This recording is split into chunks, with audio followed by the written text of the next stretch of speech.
Breaking చూస్తున్నాం. రాజమండ్రిలో bus ప్రమాదానికి సంబంధించినటువంటి బ్రేకింగ్ ఇది. దివాన్ చెరువు వద్ద ట్రావెల్ బస్సును మరొక 2 టూరిస్ట్ బస్సులు ఢీకొన్నాయి. ఈ ఘటనలో 26 మంది విద్యార్థులకు గాయాలయ్యాయి.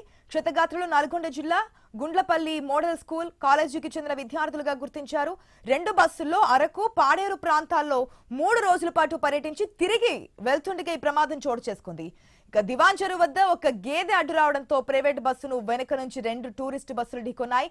దీంతో విద్యార్థులకు గాయాలయ్యాయి. ఘటనపై కేసు నమోదు చేసి పోలీసులు దర్యాప్తు చేస్తున్నారు.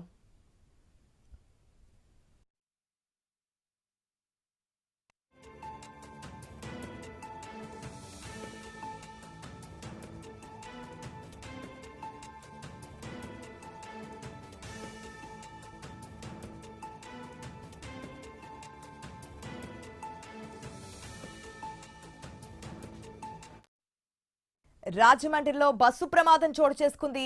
దివాన్ చెరువు వద్ద ట్రావెల్ బస్సును మరొక 2 టూరిస్ట్ బస్సులు ఢీకొన్నాయి. ఈ ఘటనలో 26 మంది విద్యార్థులకు గాయాలయ్యాయి. క్షతగాత్రులు నల్గొండ జిల్లా గుండ్లపల్లి మోడల్ స్కూల్ కాలేజీకి చెందిన విద్యార్థులుగా గుర్తించారు. అయితే 2 బస్సుల్లో ఈ కాలేజ్ అండ్ స్కూల్ కి సంబంధించిన విద్యార్థులు 3 రోజుల పాటు టూర్కి వెళ్లారు. అరకు పాడేరు ప్రాంతాల్లో 3 రోజుల పాటు టూర్లో పర్యటించి తిరిగి వారి గమ్యస్థానాలకు వెళ్తూ ఉండగా ఈ ప్రమాదం అయితే చోటు చేసుకున్నట్టుగా తెలుస్తుంది. అయితే ప్రమాదానికి కారణం ఏంటంటే దివాన్ చెరువు వద్దకు రాగానే అక్కడ ఒక రోడ్డు పైన గేదె అడ్డు రావడంతోనే అక్కడ ప్రైవేట్ ట్రావెల్స్ బస్సు ఆగడం, దాని వెనకే ఉన్నటువంటి 2 టూరిస్ట్ బస్సులు దాన్ని ఢీకొనడంతోనే ఈ ప్రమాదం చోటు చేసుకున్నట్టుగా తెలుస్తోంది. అయితే అక్కడే చాలా మంది విద్యార్థులకు కూడా గాయాలయ్యాయి. వారిని వెంటనే హాస్పిటల్ తరలించారు. వారికి ట్రీట్మెంట్ కూడా అందిస్తున్నారు. అక్కడికి చేరుకున్నటువంటి పోలీసులు ఈ ఘటనపై కేసు నమోదు చేసి దర్యాప్తు కూడా చేస్తున్నారు. ప్రజెంట్ స్టూడెంట్స్ కండిషన్ అయితే బాగానే ఉంది. క్రిటికల్ కండిషన్ ఏం కాదు, చిన్న చిన్న గాయాలయ్యాయని చెప్పి డాక్టర్ చెప్తున్నటువంటి సిచ్యువేషన్ కనిపిస్తుంది. పూర్తి అప్డేట్స్ మా ప్రతినిధి గణేష్ ద్వారా తెలుసుకుందాం. గణేష్, దివాన్ చెరువు వద్ద ఈ ఘటన చోటు చేసుకున్నట్టుగా తెలుస్తుంది. రోడ్డు మీద గేదె అడ్డు రావడంతోనే ప్రైవేట్ ట్రావెల్స్ బస్సు ఆగడం, దాని వెనక నుంచి ఈ టూరిస్ట్ బస్సులు 2 కూడా ఢీకొనడంతో ఈ ప్రమాదం జరిగినట్టుగా తెలుస్తోంది. డీటెయిల్స్ ఏంటి? ప్రస్తుతం అయితే ఈ ఘటనలో ఉన్నటువంటి విద్యార్థులు అదేవిధంగా ఉపాధ్యాయులు అంతా కూడా క్షేమంగానే ఉన్నారు. 26 మందికి మాత్రం గాయాలయ్యాయి. వారికి రాజమండ్రి ప్రభుత్వ ఆసుపత్రిలో చికిత్స అందిస్తున్నారు. అయితే ఈ ఘటనకు సంబంధించి నల్గొండ జిల్లాకు సంబంధించినటువంటి ఒక గొడపల్లిలోని మోడల్ ప్రభుత్వ పాఠశాలకు సంబంధించినటువంటి 10వ తరగతి 9వ తరగతి అదేవిధంగా ఇంటర్ విద్యార్థులు 3 రోజుల విహారయాత్ర కోసం ఇటు అరకు ఈ పరిసర ప్రాంతాలకు రావడం జరిగింది. 3 రోజుల విహారయాత్ర తర్వాత అన్నవరంలో నిన్న సాయంత్రం దర్శనం చేసుకున్న తర్వాత వెనక్కి తిరిగి వెళ్లేటువంటి క్రమంలో అర్ధరాత్రి రాజమండ్రి దివాన్ చెరువు వద్ద ఈ ప్రమాదం చోటు చేసుకోవడం జరిగింది. ముందుగా వెళ్తున్నటువంటి వైజాగ్ సంబంధించినటువంటి ఒక ప్రైవేట్ ట్రావెల్ బస్సు స్పీడ్ గా వెళ్తున్నటువంటి క్రమంలో ఒక గేదె అడ్డు రావడం జరిగింది.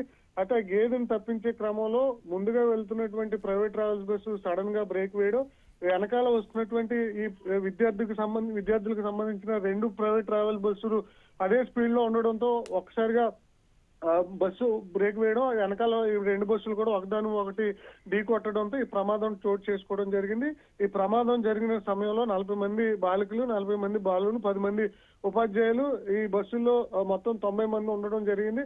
అయితే అందరూ సేఫ్ గానే ఉన్నారు. వెంటనే అంటే రాజమండ్రి దివాన్ చెరువు దగ్గర ఈ ప్రమాదం జరిగిందని తెలుసుకున్నటువంటి పోలీసులు ఘటనా స్థలానికి చేరుకుని హోంగార్డ్ డిఎస్పీ కిరణ్ కుమార్ తో పాటు సిఐలు మంగాదేవి, సుమంత్ వీరు ఘటనా స్థలానికి చేరుకుని సహాయక చర్యలు చేపట్టారు. విద్యార్థులను వెంటనే రాజమండ్రి ప్రభుత్వ ఆసుపత్రికి తరలించి ప్రస్తుతం ప్రమాద ఘటన మీద దర్యాప్తు చేస్తున్నారు.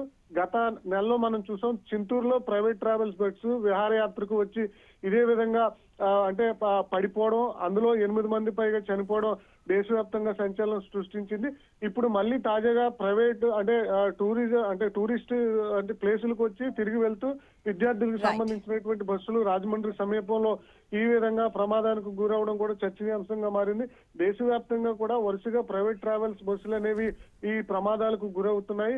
అంటే ఓవర్ స్పీడ్ కావచ్చు, లేదంటే అనుకోని విధంగా ఇలాంటి గేదెలు కానీ ఇలాంటివి అడ్డు రావడంతో ఇలాంటి ప్రమాదాలు చోటు చేసుకుంటున్నాయి. ప్రస్తుతానికైతే ఈ ఘటనలో ఎవరికి ఏం కాలేదు, అందరూ సేఫ్ గానే ఉన్నారు. 26 మందికి స్వల్ప గాయాలు అవడంతో వారికి అయితే చికిత్స అందిస్తున్నారు. Right Ganesh, thanks for the update.